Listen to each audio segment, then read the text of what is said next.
शृण्वन्तु विश्वे अमृतस्य पुत्रः आजेधमानि दिव्यानि तस्थु वेदाहमेतं पुरुषं महन्तं आदित्यवर्णं तमसः परस्तात् तमेव विदित्ताति मृत्युमेति नान्यः पन्था विद्याते अयुनायो। भक्ति दिए शक्तिर आराधना এবং সেই শক্তিকে মানুষের শুভত্বের কাজে লাগানো, এই ব্রত বয়ে নিয়ে চলেন অ্যাস্ট্রোলজার, লাইফ কোচ এবং ফিলান্থ্রপিস্ট ডক্টর সোহিনী শাস্ত্রী। দেশ বিদেশের অসংখ্য সম্মানের মুকুটে বারবার তাঁর অভিষেক। একবার নয়, দুবার রাষ্ট্রপতি পুরস্কারে সম্মানিত তিনি। ন্যাশনাল আমেরিকান ইউনিভার্সিটি তাকে সাম্মানিক ডিলিট উপাধিতে ভূষিত করেছে। লন্ডনের ওয়ার্ল্ড বুক অব রেকর্ডসে জ্ঞানী গুণীদের মাঝে তিনি একটি উজ্জ্বল নক্ষত্র। ইন্টারন্যাশনাল অ্যাস্ট্রোলজি ফেডারেশন তাকে দিয়েছে আমেরিকান অনারারি ডক্টরেট খেতাব। ইংল্যান্ডের গ্লোবাল বুক অব এক্সেলেন্স এই প্রথম ভারতবর্ষের কোনো অ্যাস্ট্রোলজার ডক্টর সোহিনী শাস্ত্রী তার উজ্জ্বল স্বাক্ষর রেখেছেন। যশস্বী এবং নক্ষত্রেরা তাই ভালো থাকার লক্ষ্যে বারবার খুঁজে নিয়েছেন সোহিনী নামক ধ্রুবতারাটিকে।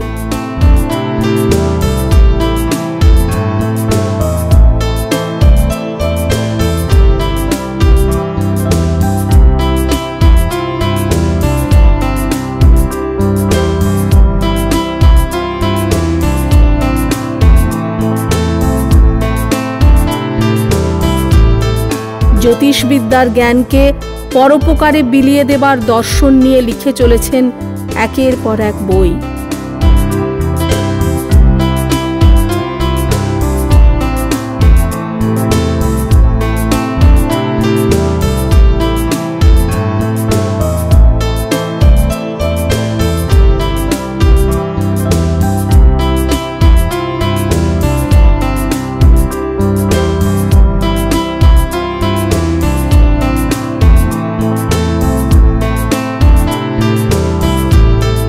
असतो मा सद्गमय तमस मा ज्योतिर्गमय।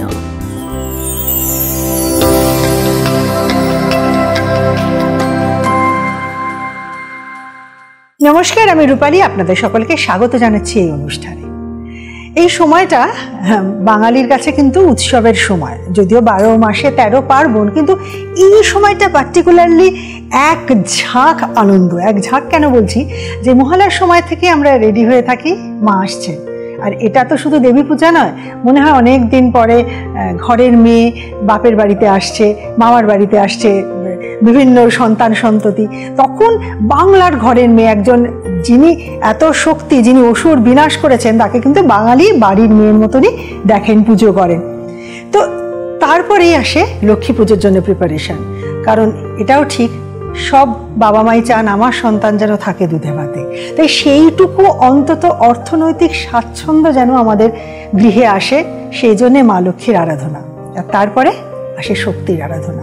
কারণ দিনের শেষে আমি অন্তত বিশ্বাস করি সমস্ত নারীর মধ্যে অন্নপূর্ণা থাকেন, লক্ষ্মী থাকেন, সরস্বতী থাকেন, এবং তার সাথে সাথে আদি আদ্যাশক্তির অংশ থাকে। কারণ আমরা যতটা ভালো পারি শিষ্টের পালন করতে, ততটাই সক্ষম দুষ্টের দমন করতে। আর আজকে যেভাবে আমাদের এই অনুষ্ঠানটা সাজানো হয়েছে দেখে বোঝাই যাচ্ছে আমরা আবাহন জানাচ্ছি সেই দীপাবলি, সেই আলোকবর্তিকাকে সঙ্গে নিয়ে এই অনুষ্ঠান শুরু করব। এই যে এতগুলো কথা বললাম, এতগুলো অনুষঙ্গ, কারণ এই সব কিছুর সাথে কানেক্টেড রয়েছে গ্রহ নক্ষত্র জ্যোতিষশাস্ত্র। মানে অকাল সায়েন্সের মজাটা হচ্ছে, জ্যোতিষশাস্ত্র তো বিজ্ঞান, অঙ্ক, এর সাথে একটা অধ্যাত্মবাদ, একটা স্পিরিচুয়ালিটি কিন্তু কানেক্টেড হয়ে তবে একটা সাকসেসফুল 100% পারফেক্ট রেজাল্ট দেওয়া সম্ভব হয়, গণনা করা সম্ভব হয়।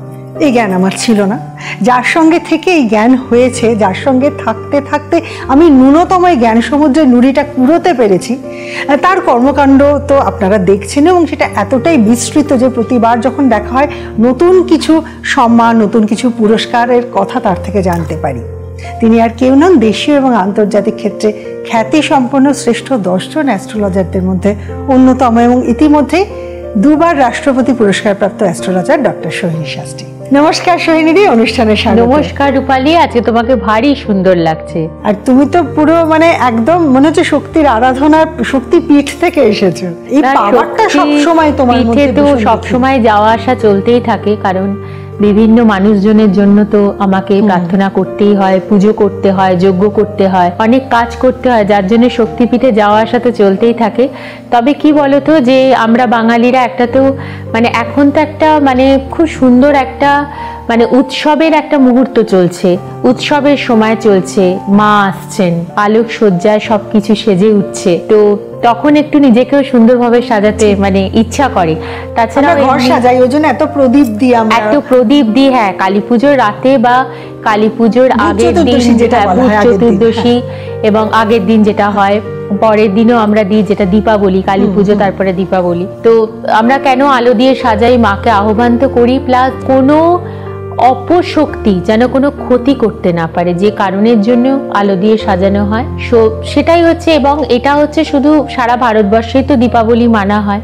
তারপরেই দেখো ভাইফোঁটা, ভাইদুজ, এবং যেটা একটা পারিবারিক মেলবন্ধন। হ্যাঁ, মানে দুটো ভাই এবং বোনের মধ্যে, ভাই আর বোনেদের মধ্যে, মানে বোনেরা কি করে, বোনেরা ভাইদের দীর্ঘায়ু কামনা করে, আর ভাইরা কি চায়, যে সারা জীবন বোনকে রক্ষা করতে।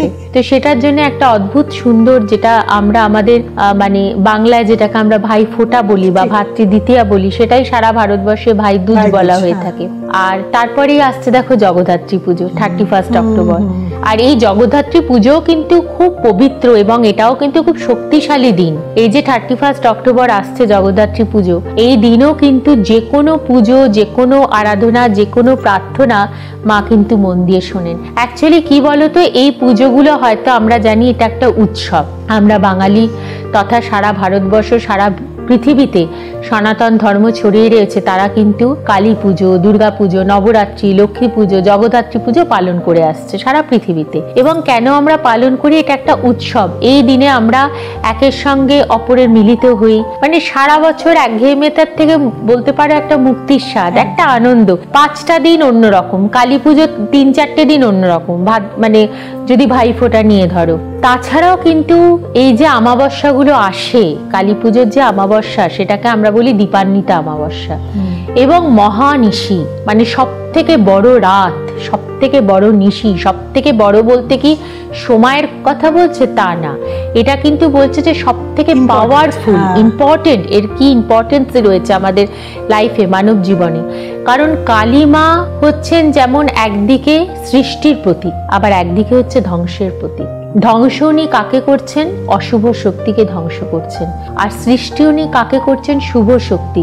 যারা মন থেকে মাকে ডাকে, যারা মন থেকে মায়ের আরাধনা করে, যারা মাকে সাধনা করে, যারা জীবনে সৎভাবে থাকে, দুঃখের সময় মানুষের পাশে এসে দাঁড়ায়, নিজের পিতামাতাকে সম্মান করে, পরিবারকে সম্মান করে, নিজের স্ত্রী, নিজের সন্তান বা স্বামী সন্তানদের, বা ধরো বাইরের মানুষের সঙ্গে যারা ভালো ব্যবহার করে, তাদের মধ্যে কিন্তু সবসময় একটা শুভ আত্মা বিরাজ করে, এবং কালী মা তাদেরকে কিন্তু সবসময় আশীর্বাদ দেন।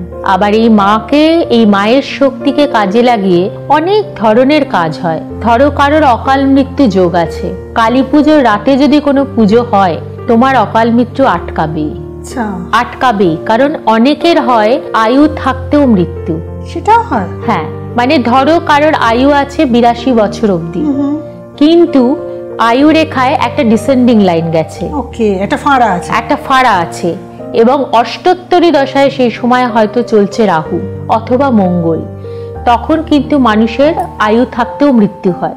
এই যে কিন্তু একজন খুব ভালো জ্যোতিষী, যার জ্যোতিষ নলেজ আছে, জ্ঞান আছে, তিনি কিন্তু ভালো করে বিচার করে এটা ঠিক করতে পারবেন যে তোমার অকাল মৃত্যুতে তোমার মৃত্যু হবেই নাকি তুমি বেরিয়ে যাবে। যদি একটা মৃত্যু ফাড়া থাকে, তখন কিন্তু সেটাকে রোধ করা সম্ভব, এবং সেটা কিন্তু সব থেকে ভালো হয় দীপান্বিতা অমাবস্যায়, কালী পুজোর রাতে। দেখবে অনেকে কিন্তু অকাল মৃত্যু আটকাতে বলি দেয়, এমনিও মায়ের কাছে কিছু প্রার্থনা করছে, সেটার জন্যও বলি হয়, যজ্ঞ হয়।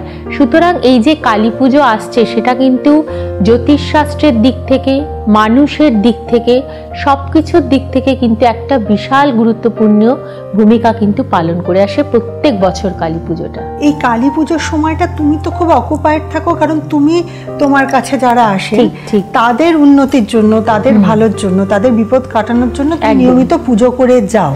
হ্যাঁ, এই দিনটা ব্যস্ততা থাকতেই হয়, কারণ এই দিন আমার নিজস্ব মন্দিরে পুজো হয়। আমার নিজস্ব মন্দিরে পুজো হয়, আমার মায়ের মন্দির আছে, কালী মায়ের মন্দির আছে। তো আমার মানে একটা ছোট আশ্রমও আছে, সেখানে কালী মা প্রতিষ্ঠিত আছেন, ভগবান শিব প্রতিষ্ঠিত আছেন। সেখানে আমি প্রত্যেক বছর কালী পুজো করি এবং পরের দিন অনেক ভক্তরা আসে, যেখানে মানে অন্নদান সেবা হয়, বস্ত্রদান সেবা হয়। অনেক গরিব মানুষরা আসেন গ্রামে, যাদেরকে আমি বস্ত্র দিই। তো এটা আমার খুব ভালো লাগে, কারণ কালী পুজো মানে হচ্ছে যে উৎসবটা যদি সমস্ত মানে সুখী এবং দুঃখী সব মানুষের মধ্যে যদি ভাগ করে দেওয়া যায়, আমার মনে হয় সেটা একটা মেন জিনিস। উৎসব মানে শুধু এটা না যে নিজেকে আনন্দে রাখা, নিজেকে ভালো রাখা, নিজে সাজবো, নিজে গয়না পরবো, নিজে আনন্দ করব, নিজে বেড়াতে যাব, তা না। যারা খুব দুঃখী, গরিব দুঃখী, তাদেরকেও যদি আমরা যতটুকুন পারি অন্ন, বস্ত্র, খাদ্য মানে সেবা করা, তো সেটা আমরা করে থাকি। প্রত্যেক বছরই হয় কালী পুজো, আমি সারা রাত জেগেই করি, আমার সঙ্গে ব্রাহ্মণরাও থাকেন এবং পরের দিন দুপুরবেলায় ভোজন হয়। তো এটা আমার কালী পুজোয় থাকে এবং কালী পুজোর আগে আমি প্রচণ্ড ব্যস্ত থাকি, কারণ আমার যারা এনআরআই ক্লায়েন্টরা রয়েছেন, বেশিরভাগ বিদেশে যারা থাকেন, তারা কালী পুজো আর দুর্গা পুজো এই দুটোর সময় আমার মানে ভীষণ ব্যস্ততা থাকে, কারণ প্রচুর মানে আমার অনলাইন কনসালটেশন থাকে, অফলাইন কনসালটেশন থাকে এবং তাদের জন্য আমাকে কাজ করতে হয়। কারণ কালী পুজোর রাতে মহানিশি দীপান্বিতা অমাবস্যায় যদি কারোর কোনো ফাড়া থাকে, কারোর পড়াশোনা হচ্ছে না, কনসেন্ট্রেশন রিলেটেড প্রবলেম, কেউ হয়তো স্বামী স্ত্রীর মধ্যে সমস্যা, বনিবনা হচ্ছে না, সন্তান হচ্ছে না, কর্মক্ষেত্রে উন্নতি লাভ হচ্ছে না, ব্যবসা ক্ষেত্রে দিনে দিনে অর্থ নৈতিক ক্ষেত্র ডাউন হয়ে যাচ্ছে, তখন কিন্তু এই কালী পুজোর দিন, কালী পুজোর অমাবস্যা, মা কালীর শক্তি কিন্তু সত্যি থাকে ওই সময়। এবং মাকে আমাদের জীবনের সমস্ত সমস্যা মায়ের কাছে আমরা সেই সময় তুলে ধরি। এবং আমার ওই সময়টা সত্যি ব্যস্ততা থাকে, কালী পুজোর 2-3 দিন খুবই ব্যস্ত থাকি, কারণ পুজো যজ্ঞ চলে। আর যেটা একদম মহানিশি, যে সময়টা মাকে আহ্বান করার সব থেকে মেইন টাইম, যেটা এই বছর শুরু হচ্ছে মানে 20 অক্টোবর রাত্রিবেলা যেটা আছে 11:41 থেকে 12:31 পর্যন্ত। আচ্ছা, তো ওইটা হচ্ছে 21 অক্টোবর 12:31 পর্যন্ত, মানে একটা 50 মিনিটের একটা যোগ, কিন্তু ওই যোগটা হচ্ছে প্রচন্ড পাওয়ারফুল যোগ এবং ওই সময় মায়ের প্রাণ প্রতিষ্ঠা করতে হয়। এবং এই দিন, এই রাত্রে যা যজ্ঞ হয়, যেমন ধরো যেটা আমরা মানে একটা পর্বে আলোচনা করেছি যে মহালয়াতে মানুষের দোষও যেমন কাটানো হয়, তেমনি পিতৃপুরুষদেরকে শান্ত করা হয়, তাদের আত্মাকে শান্তি দান করা হয়। এবং যাদের জন্মছকে কালসর্পদোষ থাকে বা যাদের জন্মছকে পিতৃদোষ থাকে, তাদের জন্য কিন্তু এই অমাবস্যাটা খুব গুরুত্বপূর্ণ, যেটা হচ্ছে মহালয়া। কালী পুজোতে কিন্তু সমস্ত কাজ তুমি করাতে পারবে। কালী পুজোতে তোমার যা যা বাধা, সন্তান না হওয়ার বাধা, কর্মক্ষেত্রে উন্নতি বলো, ব্যবসায়িক ক্ষেত্রে উন্নতি বলো, অর্থনৈতিক ক্ষেত্র বলো, অকাল মৃত্যু বলো, ফাড়া বলো, সবকিছু কিন্তু, সন্তান হচ্ছে না, সবকিছু কিন্তু কালী পুজোর রাতে যে যজ্ঞটা হয় সেটাতে। এবং আমরা কিন্তু মায়ের তো অনেক রূপ, যেমন তুমি একটা পর্বে জিজ্ঞেস করছিলে রূপালী দশমহাবিদ্যা, এই যে কালী পুজো মহানিশি দীপান্বিতা অমাবস্যা, এই সময় আমরা কিন্তু মানে দশমহাবিদ্যাকে আরাধনা করতে পারি। এবং দশমহাবিদ্যাকে একসঙ্গে আরাধনা করা খুব কঠিন। ধরো আমরা একসঙ্গে 5টা মহাবিদ্যাকে আহ্বান করছি, কিরকম? কারোর অর্থনৈতিক ক্ষেত্রে সমস্যা, তখন আমরা তারা মাকে আহ্বান করছি, তারা মায়ের আরাধনা করছি। কারোর বিবাহ হচ্ছে না, তখন মাতা ভুবনেশ্বরী মহাবিদ্যার একটা পাঠ। কারোর হয়তো পড়াশোনার ক্ষেত্রে প্রচন্ড বাধা, তখন আমরা মা ষোড়শীকে আহ্বান করছি। কারোর হয়তো প্রচন্ড সমাজে বদনাম, সে যতই ভালো কাজ করুক তাকে মানুষ কিছুতেই রেসপেক্ট করে না, তাকে মানুষ কিছুতেই সম্মান দেয় না, সেইটার পিছনে কিন্তু হাত রয়েছে মা মাতঙ্গী। এবং অনেক ক্ষেত্রে দেখা যায় যে কারোর মন খুব চঞ্চল, প্রচন্ড অশান্ত মন এবং কিছুটা পাগলামির ধরন, কনসেন্ট্রেশন ইস্যু, তখন কিন্তু আমরা মা কমলাত্মিকাকে আহ্বান করছি, তার আরাধনা করছি কালী পুজোর রাতে। কারোর ধরো কোর্ট কেস, কোর্ট কাচারি কন্টিনিউয়াসলি লেগে আছে, তখন কিন্তু আমরা মা বগলামুখীকে ডাকছি, তার আরাধনা করছি। এরপর হচ্ছে কর্মক্ষেত্রে প্রতিষ্ঠা লাভ। কারণ এই যে আজকে এই যে ব্যাখ্যা করা, বহু মানুষের ইচ্ছা যে আমাকে বলা হয়েছে যে দিদি আপনি একবার পারলে না একটু দশ মহাবিদ্যার কিসের কি সমস্যা থাকলে দশ মহাবিদ্যার পুজো করলে তাতে ভালো ফল পাওয়া যায়, যার জন্য ছোট ছোট করে আজকে ব্যাখ্যা দেওয়া। যখন কেউ কর্ম লাভ হচ্ছে না, কর্মে প্রতিষ্ঠা হচ্ছে না, ব্যবসায় অর্থ উন্নতি হচ্ছে না, তখন তারা মাকে আহ্বান করা, মহাতারার পুজো। অর্থের অধিপতি মহাতারা, বৃহস্পতির মহাশক্তি, বৃহস্পতির অধিদেবতা, অধিদেবী হচ্ছেন মহাতারা। এরপর হচ্ছে যে স্বামী স্ত্রীর মধ্যে তৃতীয় ব্যক্তির উপস্থিতি, সেটার কারণের জন্য দুজনের মধ্যে মানসিক বিচ্ছেদ, মেন্টাল ডিসকানেকশন, বিয়ে প্রায় ভাঙনের মুখে চলে, বিয়ে প্রায় ভাঙনের মুখে।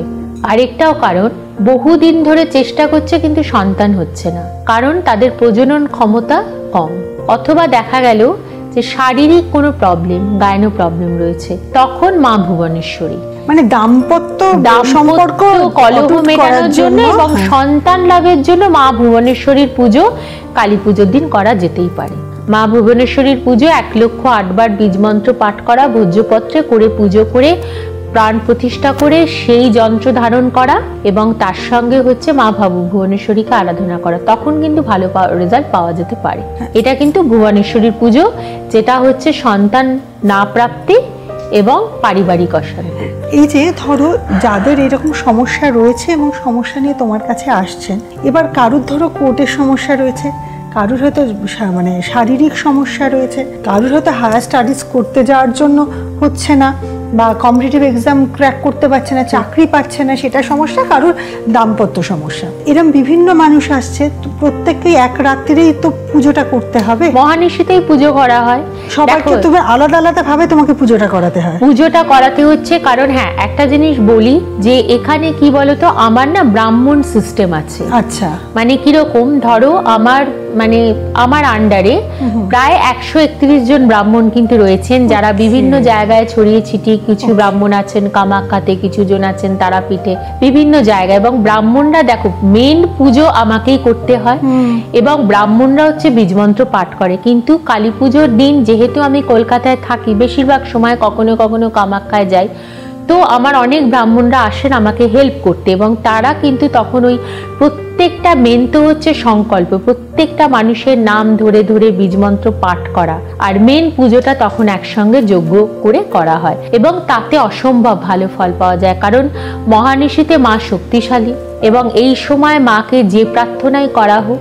সেটা যদি মন দিয়ে মাকে ডাকা হয়, এবং কিছু প্রসেস আছে যে প্রসেসের মাধ্যমে মাকে তুষ্ট করা, গত জন্মের কর্মফল নাশ, ইহজীবনের গ্রহগত যে নেগেটিভিটি রয়েছে, গ্রহের আমাদের উপর গ্রহ যে বিরুদ্ধাচরণ করছে এবং গ্রহের যে অশুভ শক্তি আমাদের উপর বিরাজ করছে, তার থেকে কিন্তু এই মহানিশির রাতে, কালী পুজোর রাতে কিন্তু থ্রু যজ্ঞ, থ্রু প্রেয়ার, থ্রু পূজা, থ্রু স্পেশাল কিছু রেমেডির দ্বারা আমরা কিন্তু মুক্তি পেতে পারি। এবার যে ধরো এই সমস্যা থেকে বেরোনোর জন্য তোমার কাছে আসছে, এবার পুজো বা যজ্ঞ তো করা হচ্ছে, সেটা তো তিনি করছেন না, তিনি তার বাড়িতে আছেন, যজ্ঞ হয়তো কামাখ্যায় হচ্ছে বা এখানে কোনো শক্তিপীঠে হচ্ছে, তাকে বাড়িতে কি কি প্র্যাকটিস করতে হবে? যে ধরো আমার যজ্ঞটা হচ্ছে, প্যারালে আমাকেও তো কিছু রিচুয়াল প্র্যাকটিস করতে হবে। ঠিক, সেটার ক্ষেত্রে তোমাকে নিরামিষ খেতে হবে, যে কদিন পুজো যজ্ঞ হবে সে কদিন নিরামিষ খেতে হলে, সব ক্ষেত্রে এক নিয়ম থাকে না, আবার কারোর না খেলেও হয়, সেটা রাশি ওয়াইজ, জোডিয়াক ওয়াইজ।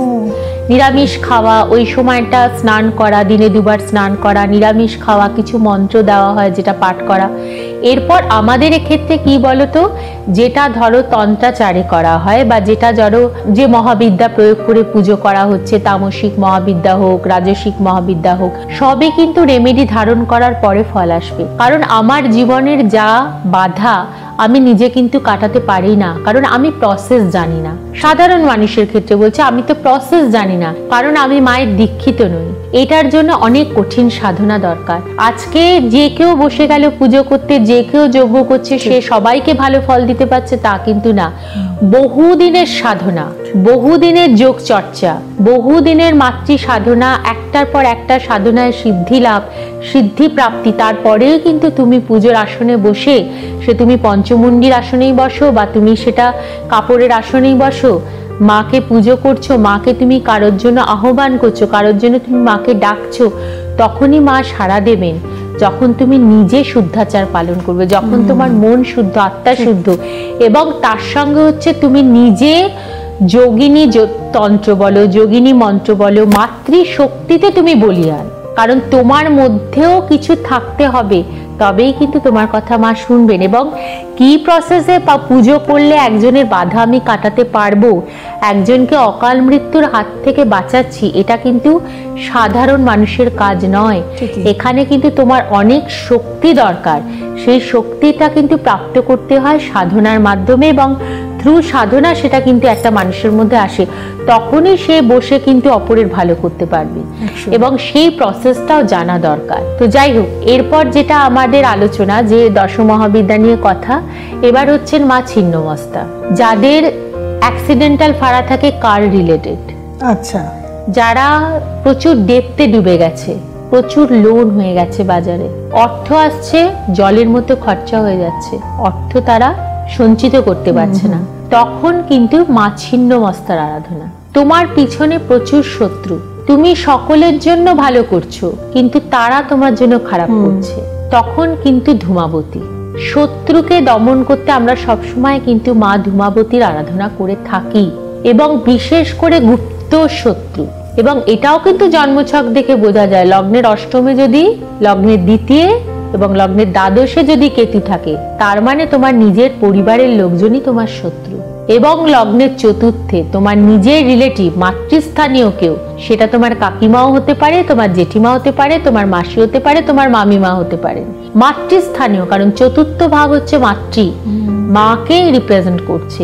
লগ্নের চতুর্থ ভাবে রাহু অথবা কেতু, তার মানে তোমার পরিবারে তোমার মায়ের সমান কেউ যে তোমাকে জেলাসি করছে, যে তোমার ক্ষতি চাইছে, এগুলো কিন্তু জন্মছক থেকে আসে, এবং সেই বুঝে বুঝে সেই মহাবিদ্যার পুজো, সেই মহাবিদ্যাকে আহ্বান করা।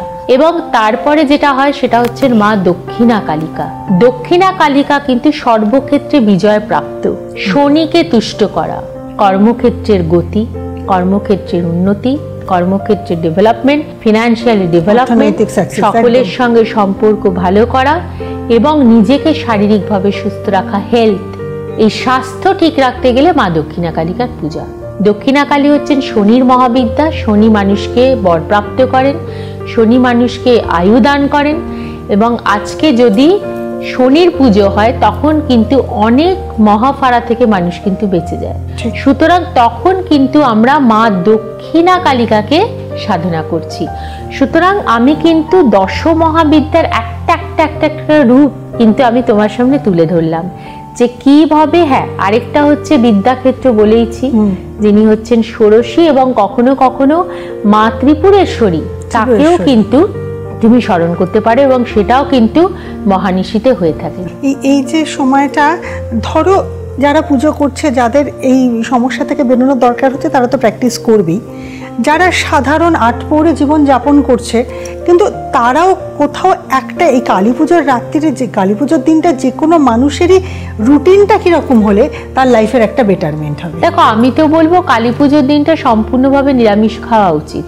চতুর্দশী তিথি লাগার থেকে শুরু করে তন্ত্রমতে মনে করা হয় যে মা কারণ বাড়ি পান করেন এবং মাকে বলি দেওয়া হয়, কারণ গান্ধারীও কিন্তু মহাভারতে দেখা গেছে, গান্ধারীও কিন্তু মাঙ্গলিক ছিলেন, এবং উনিও কিন্তু পাঠা বলি দিয়েছিলেন, এবং কালী পুজো করে পাঠা বলি দিয়ে তবে কিন্তু উনি 100 পুত্রের জননী হতে পেরেছিলেন এবং স্বামীকে দীর্ঘকাল বাঁচিয়ে রাখতে পেরেছিলেন। সুতরাং পাঠা বলি তখনই দেওয়া হয় যখন কারোর অকাল মৃত্যু যোগ থাকে। কিন্তু একটা জিনিস বলবো, মা কিন্তু সাত্ত্বিক, মা কিন্তু বৈষ্ণব।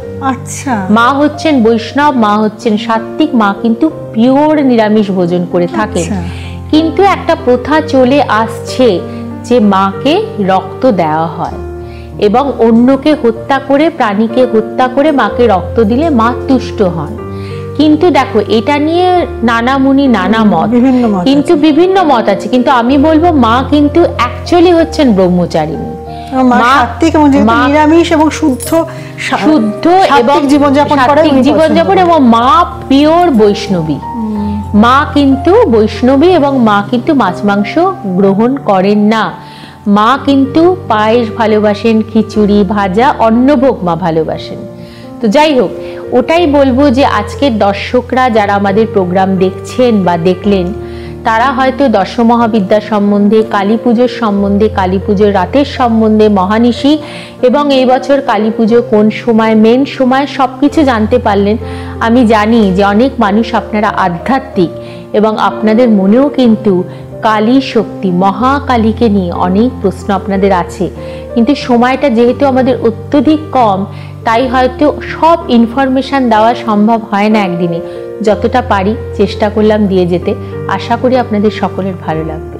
এতক্ষণের আলোচনার যেটা সারবত্তা, সেটা হচ্ছে কিন্তু প্রত্যেকবার যে বিষয়টা নিয়ে আমরা ফিরে ফিরে আসি এই অনুষ্ঠানে, ডক্টর সৈনী শাস্ত্রী যে কথা বারবার বলেন যে সমস্যা আমাদের জীবনে থাকবে, কারণ জীবন ধারণ করলে তার জরাব্যাধি, মৃত্যুর মতন আরও কিছু কোলাটারাল ড্যামেজ, মানে অবশ্যম্ভাবী কিছু অতিরিক্ত সমস্যার সম্মুখীন আমাদের হতে হবে, কিন্তু সমাধান সূত্রটা হাতের কাছেই রয়েছে। আর যেহেতু সামনে কিছুদিনের মধ্যেই সেই অমাবস্যা এবং সেই কালী পুজোর তিথি, সেই মহানিশি তিথি, তাই এই সমস্যার সমাধানের জন্য যদি আপনারা সত্যিই চান যে সমস্যা থেকে বেরোতে, তাহলে কিন্তু ডক্টর সৈনী শাস্ত্রীর সাথে যোগাযোগ করবেন এবং ওনার কাছে এসে উপকৃত হয়েছেন প্রচুর মানুষ। আসুন শুনে নি কোনো একজনের কথা তার মুখ থেকে। নমস্কার, আমার নাম ডক্টর রিনিনি দস্তিদার। আমি 2021 সাল থেকে ডক্টর সৈনী শাস্ত্রীর কাছে আসি। My experience with her is beyond any words. এতটাই ভালো। আমি প্রথম ওনার কাছে এসেছি সোশ্যাল মিডিয়ার থ্রুতে, এবং তারপর আমি সেই সময় একটি ভীষণ আমার ওয়ার্ক রিলেটেড প্রবলেমস ছিল এবং something uncanny things happen to me on and off, এবং আমি সেটার কোনো কারণ বুঝতে পারছিলাম না। So mentally I was very disappointed এবং মেন্টালি লো, এবং আমি ম্যামের কাছে আসি এবং আমার ওনার behaviour, the way she talked to me, counseled me, gave me remedies, আমার কাছে খুব ভালো লেগেছে এবং I followed that এবং it worked miraculously. আমার খুব ভালো লেগেছে। অ্যাজ আ পার্সন অলসো আমি ভীষণ অ্যাডমায়ার করি ওনাকে, কারণ ওনার ওয়ে অফ টকিং এবং এত পেশেন্টলি উনি প্রবলেমটা শোনেন এবং দ্য ওয়ে উনি কথা বলেন, সেটা আমার কাছে প্রচণ্ড ভালো লাগে, মানে আমার খুব ভালো লাগে। আমি নিজেকে ছাড়াও আমার হাজব্যান্ডের কিছু প্রবলেম হয়েছিল শারীরিক এবং ওনার ওয়ার্ক রিলেটেড, তখনও আমি আমার হাজব্যান্ডকে নিয়ে আসি। আমার মেয়ের কিছু প্রবলেম হয়েছিল চাকরি রিলেটেড এবং কিছু সময় খারাপ চলছিল, তো আমার পুরো পরিবারের জন্য, for my whole family, I feel that ma'am-এর instructions, remedies, counseling, everything worked miraculously.